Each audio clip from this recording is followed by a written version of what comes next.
Hello everyone, good evening and welcome back to another video. तो फिर दोस्तों, आज हम बात करेंगे India versus South Africa match number 2 पे। तो शुरुआत करते हैं। तो दोस्तों, सबसे पहले थोड़ी सी बात कर लेते हैं फटाफट मैच नंबर 1 पे। यानी कि मैच नंबर 1 में क्या कुछ हुआ। कल जो पहला T20 आई मुकाबला कटक में खेला गया, अगर हम उसकी बात करें तो दोस्तों वहां पे जब तक हार्दिक पांड्या बैटिंग पर नहीं आए थे, तब तक ऐसा लग रहा था कि साउथ अफ्रीका ना मैच में पूरी तरीके से बनी हुई है। यानी कि जब भारतीय टीम ने अपने 78 रनों पे 4 विकेट गंवा दिए थे और लगभग 12 ओवर का खेल वहीं पे हो चुका था, और तब तक तिलक वर्मा आउट हो चुके थे, अभिषेक शर्मा आउट हो चुके थे, शुभमन गिल आउट हो चुके थे और सूर्य कुमार यादव भी आउट हो चुके थे। लेकिन उसके बाद हार्दिक पांड्या आते हैं और हार्दिक पांड्या ऐसे आतिशी रूप में एक एक विस्फोटक अंदाज में जो उन्होंने बल्लेबाजी खेली, जो उन्होंने 28 गेंदों में नाबाद 59 रनों की जो पारी खेली, जहां पे 6 चौका लगाते हैं, 4 छक्का लगाते हैं। स्पेशली वो 2 छक्का केशव महाराज के ओवर में जो उन्होंने मारा था, पूरी तरीके से ना एग्रेसिव हार्दिक पांड्या बतौर बल्लेबाज हमें कल दिखाई दिए। यानी कि आक्रामक होकर वो पूरी तरीके से दक्षिण अफ्रीकी बॉलर्स पे हावी हो चुके थे। स्पेशली उनका जब उनका मुकाबला आनिक नौकिया से हुआ, पूरी तरीके से नौकिया को ना उन्होंने नेस्ता नाबूद कर दिया और बहुत ही बढ़िया बल्लेबाजी हार्दिक पांड्या ने की, जिसकी वजह से ना दोस्तों यहाँ पे भारतीय टीम ने जो स्कोर बनाया वो स्कोर था 175 का। क्योंकि इतना स्कोर हो नहीं पाता अगर हार्दिक पांड्या के बहुमूल्य 58 रन नहीं आते, 59 रन क्षमा चाहूंगा मैं, तो इतना बड़ा स्कोर नहीं होता। लेकिन जब साउथ अफ्रीका की बैटिंग आई तो शायद 176 भी उनको चेस कर लेना चाहिए था। बट वही मैं कहूंगा कि नई गेंद के साथ जो क्विंटन डिकॉक और यहाँ पे क्रिस्टन स्टब्स को अर्शदीप सिंह ने आउट किया, उसके साथ साथ आप देखिए दोस्तों, वहां पे वरुण चक्रवर्ती को 2 विकेट मिलती है, जसप्रीत बुमराह 2 विकेट लेते हैं, जिसमें से डेवॉल्ट ब्रुइस का 1 विकेट होता है, अक्षर पटेल के खाते में 2 विकेट जो माकरम को आउट करते हैं। उसके साथ साथ बापू यहाँ पे अगर मैं देखूं तो नौकिया को बोल्ड करते हैं। ओवरऑल हर एक भारतीय गेंदबाज को कल विकेट मिली, चाहे वो हार्दिक के खाते में 1 विकेट हो जो उन्होंने मिलर का आउट किया था। फिर उसके बाद आप देखिए शिवम दुबे को भी विकेट मिलती है। तो टीम इंडिया ना आसानी से इस मुकाबले को जीत जाती है, क्योंकि साउथ अफ्रीका महज सिर्फ 74 रनों पे ऑल आउट हो गया कल, और 101 रनों की एक बहुत बड़ी जीत टीम इंडिया को मिल चुकी है। लेकिन कल के मैच के हीरो थे Hardik Pandya, one and only, क्योंकि हार्दिक की ही वजह से ये स्कोर हुआ। अगर हार्दिक की वो पारी नहीं आती तो फिर शायद टीम इंडिया 100-120 के करीब रुक जाती, ऐसा मेरा मानना है।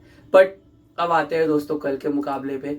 कल का मुकाबला होने वाला है न्यू चंडीगढ़ स्टेडियम में, यानी कि कल का जो नया स्टेडियम होगा, जहां पे अभी तक एक भी अंतरराष्ट्रीय मुकाबला नहीं खेला गया है। पिच रिपोर्ट की अगर हम बात करें दोस्तों, तो यहाँ पे आईपीएल के जो 5-6 गेम्स हुए हैं उसको देख के ऐसा लग रहा है कि यहाँ पे ना टारगेट टीम डिफेंड कर सकती है। यानी कि अगर कोई टीम टॉस जीतती है, चाहे वो इंडिया हो या फिर वो साउथ अफ्रीका हो, वो पहले बल्लेबाजी करके स्कोर बोर्ड पे 200 रन अगर लगा दे तो वो टीम उस टारगेट को डिफेंड कर सकती है। क्योंकि यहाँ पे लगभग अगर हम पिच रिपोर्ट की बात करें तो करीबन 5 या 6 मुकाबले आई थिंक डिफेंड करने वाली टीमों ने जीता है। बट पहला अंतरराष्ट्रीय गेम होगा, पिच कैसी होगी उसको देखना होगा। बट नॉर्मली हमने आईपीएल में देखा था, जब मुल्लानपुर जो स्टेडियम का नाम है, यहाँ पे पेसर्स को आपको दिखेगा कि हेल्प मिलेगी, तो फास्ट बॉलर्स को यहाँ पे हेल्प मिलेगी। स्पेशली माको यानसन का आप कह सकते हो ये होम ग्राउंड है, क्योंकि पंजाब किंग्स के लिए ही यानसन खेलते हैं। तो अर्शदीप सिंह का भी ये लोकल होम ग्राउंड है, उनको भी पता है कि सरफेस पे कैसी गेंदबाजी करनी है। जसप्रीत बुमराह ऑल फॉर्मेट यानी कि भारतीय टीम की ओर से ऐसे पहले फास्ट बॉलर बन चुके हैं जिन्होंने हर फॉर्मेट में 100 विकेट झटक लिए। एक बहुत बड़ी अचीवमेंट है जो कल बुमराह ने हासिल की। वो होंगे तो एक अच्छा बैटल देखने को मिलेगा। अब अगले पॉइंट पे आते हैं, कोई चेंजेस साउथ अफ्रीका की ओर से क्या आप दोस्तों देखना चाहोगे? जैसी बॉलिंग कल साउथ अफ्रीका की थी, देखिए बहुत ही अच्छी गेंदबाजी सिम्पाला ने की थी।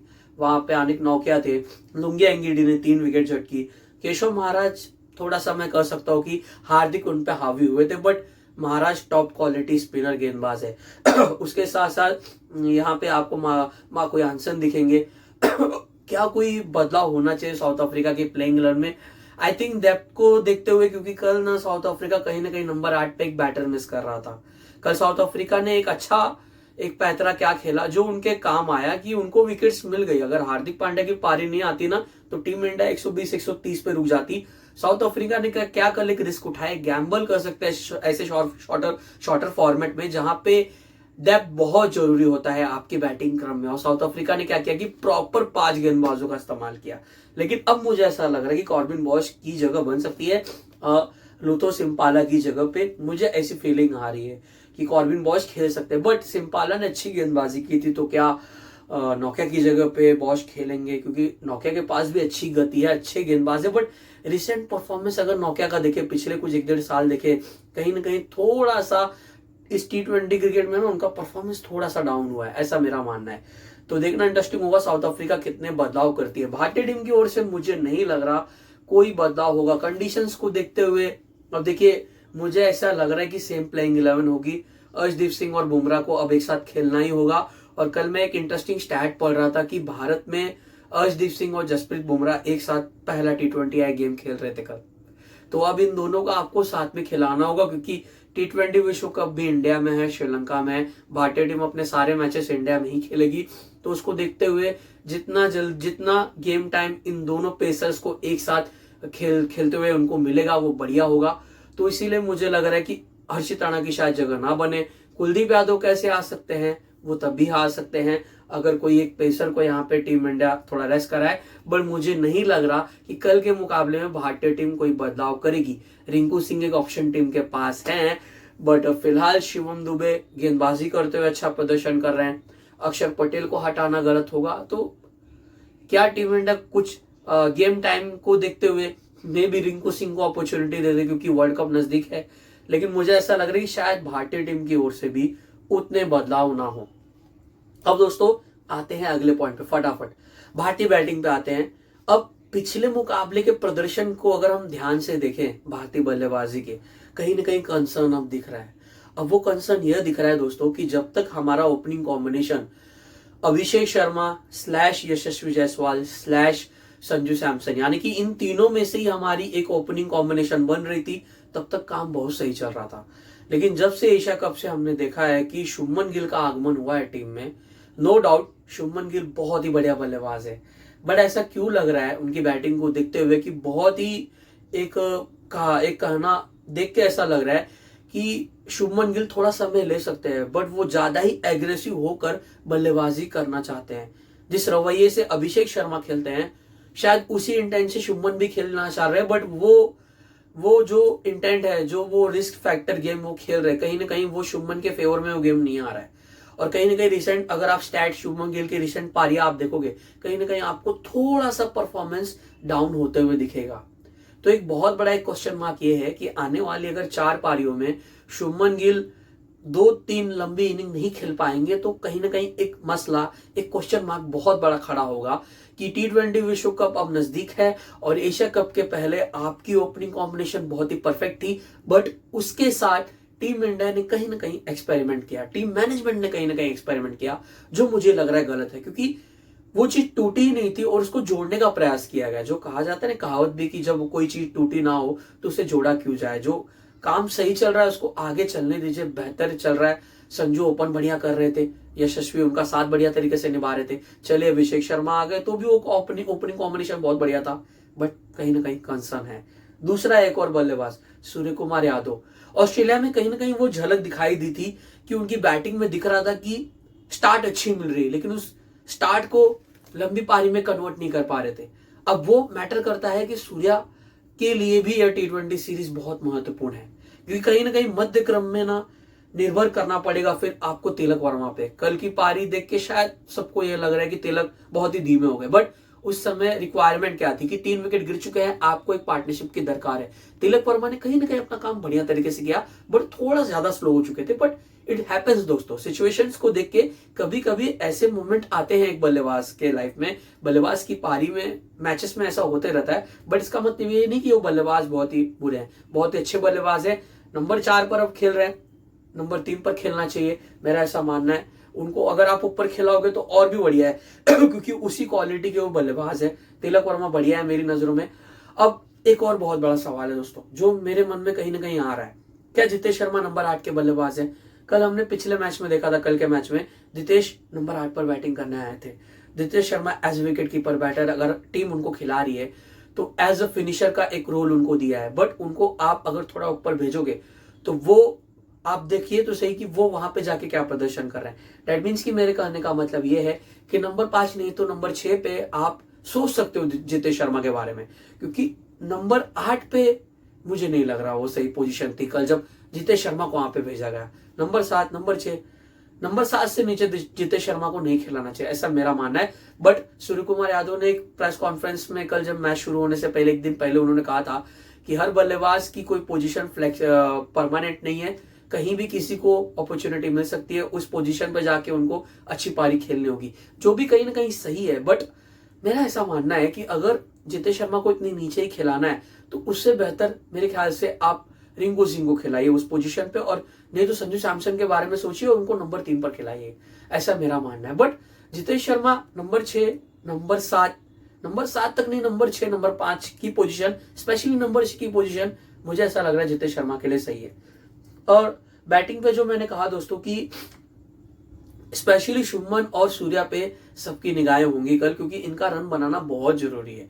अगर ये कल अच्छी पारी नहीं खेलेंगे तो कहीं ना कहीं एक ये जो सवाल अभी खड़ा हो रहा है, ये सवाल थोड़ा और तगड़ा और स्ट्रांग हो जाएगा, क्योंकि बाकी बल्लेबाज कहीं ना कहीं इस शॉर्टर फॉर्मेट में शिवम दुबे को जितनी अपॉर्चुनिटी मिल रही है वो अच्छा कर रहे हैं। हम नहीं भूलेंगे हम एशिया कप का फाइनल जहां पे उन्होंने अच्छी पारी खेली थी।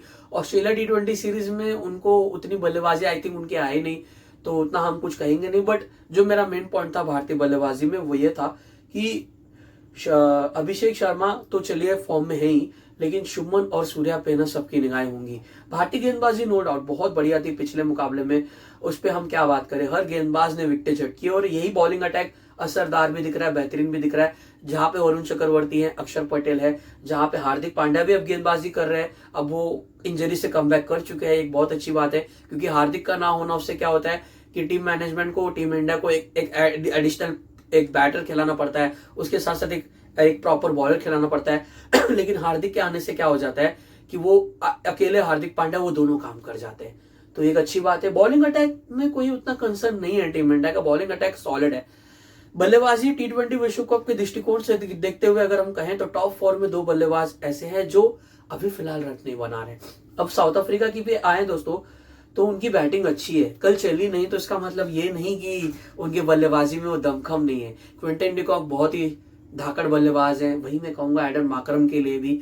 LSG के लिए पिछला IPL उनका बहुत अच्छा गया था, और माकरम आतिशी पारी खेलना जानते हैं, आक्रामक होकर खेलना वो पसंद करते हैं, और उसी इंटेंट से वापस मुझे लग रहा है कि कल चंडीगढ़ में दोनों ओपनर्स उतरेंगे। नंबर 3 पे क्रिस्टन स्टब्स आ रहे हैं, डेवल ब्रेविस हैं, डेविड मिलर हैं, डोनोवन फरेरा, अच्छी बैटिंग लाइनअप है। थोड़ा सा सतर्क रहना होगा मुझे ऐसा लग रहा है कि अर्शदीप सिंह के साथ सामने और जसप्रीत बुमराह के सामने, यानी कि मुझे ऐसा लग रहा है कि टॉप ऑर्डर के जो 2 बल्लेबाज है, स्पेशली क्विंटन डिकॉक और एडन माकरम, और इसमें अगर हम क्रिस्टन स्टब्स का भी नाम जोड़ ले, ये थोड़ा समय ले सकते हैं। एक बार इन 3 बल्लेबाजों में से 1-2 बल्लेबाज अगर लंबी पारी खेलने में कामयाब हो गया तो आने वाले बल्लेबाजों के लिए भी और साउथ अफ्रीकी बैटिंग लाइनअप के लिए भी आसान हो जाएगी। लेकिन अगर ऊपर से अर्शदीप सिंह और जसप्रीत बुमराह को विकेटें मिल जाएंगी तो फिर मिडल ओवर्स में तो बेताब ही होंगे वरुण चक्रवर्ती और वहां पे अक्षर पटेल नाक में दम करने के लिए साउथ अफ्रीकी बैटर्स पे। और ओवरऑल बैटिंग लाइनअप में ना कल एक बल्लेबाज ने ना बहुत बढ़िया तरीके से मेरा दिल जीता था, वो थे डेवॉल्ट ब्रेविस। क्या आक्रामक होकर वो खेल रहे थे, और जसप्रीत बुमराह को उन्होंने जो टारगेट किया, मुझे ऐसा लग रहा है कि वो एक गलत टैक्टिक्स था। बुमराह के ओवर को थोड़ा संभाल के खेल के वो अन्य बॉलर्स को रिमांड में ले सकते थे, उन पर टारगेट कर सकते थे। तो प्लीज नजरें बनाई रखिएगा तुरंत एक और बार डेवॉल्ट ब्रेविस पे। मुझे ऐसा लग रहा है कि कल साउथ अफ्रीका अच्छा फाइट बैक करेगी और दमखम है इस टीम में, लेकिन उनकी बॉलिंग अटैक कहीं ना कहीं मुझे ऐसा लग रहा है कि कमजोर कड़ी है अभी भी मैं कहूंगा। लेकिन जिस गेम प्लान के साथ साउथ अफ्रीका उतरी थी, स्पेशली अभिषेक शर्मा के सामने जो स्लोअर वन डाल रहे थे, स्टम्प उनके सामने गेंदबाजी कर रहे थे, वो एक बहुत बढ़िया गेम प्लान था। लेकिन ओवरऑल मेरा अभी भी मानना है कि टीम इंडिया स्ट्रांग है। साउथ अफ्रीका की ओर से बदलाव मैंने कहा दोस्तों कि शायद कॉर्बिन बॉश कल आपको खेलते हुए दिख सकते हैं, अदरवाइज शायद उतना चेंजेस ना हो। बट एक और क्या हमें कल रन फेस्टिवल मैच देखने को मिलेगा या नहीं, देखना इंटरेस्टिंग होगा। लेकिन पेसर्स को ना कल बहुत मदद मिलेगी इस सरफेस पे, और मुझे ऐसा लग रहा है कि साउथ अफ्रीकी बॉलर्स जो कि अतिरिक्त उछाल के लिए जाने जाते हैं, एक्स्ट्रा बाउंस उनको मिलता है, ऊंचे कद के गेंदबाज उनके पास है, एंगीडी है, मार्को यानसन है, जो कहीं ना कहीं थोड़ा सा टेस्ट भारतीय बल्लेबाजों को कर सकते हैं। आपको कैसा लगा ये वीडियो, प्लीज कमेंट करके मुझे जरूर बताइए। कल के मुकाबले को जीतने के लिए मुझे ऐसा फिर से लग रहा है दोस्तों कि टीम इंडिया फेवरेट होगी, लेकिन पिछले मुकाबले में ना साउथ अफ्रीकी बॉलर्स ने प्रदर्शन अच्छा किया था, तो देखना इंटरेस्टिंग होगा दोस्तों कि इस मुकाबले को जीतने के लिए फेवरेट कौन होगा। टीम इंडिया मेरी नजरों में फिर से फेवरेट होगी। टीम इंडिया की ओर से टॉप परफॉर्मर कल के दिन के लिए मैंने लास्ट गेम में सूर्य कुमार यादव कहा था। चलिए एक और बार सूर्या का ही नाम लेते हैं, बैक करूंगा मैं। मैंने जो कहा था उसके साथ मैं वापस अमल रहूंगा। मुझे लग रहा है कल सूर्या भाऊ वापसी करेंगे, हमारे कप्तान कल अच्छी पारी खेलेंगे। तो उम्मीद करता हूँ ये वीडियो आपको जरूर पसंद आया होगा। अगर आपको ये वीडियो पसंद आया है दोस्तों तो प्लीज इस वीडियो को जरूर लाइक कीजिएगा और चैनल को सब्सक्राइब करना मत भूलिएगा दोस्तों। जय हिंद।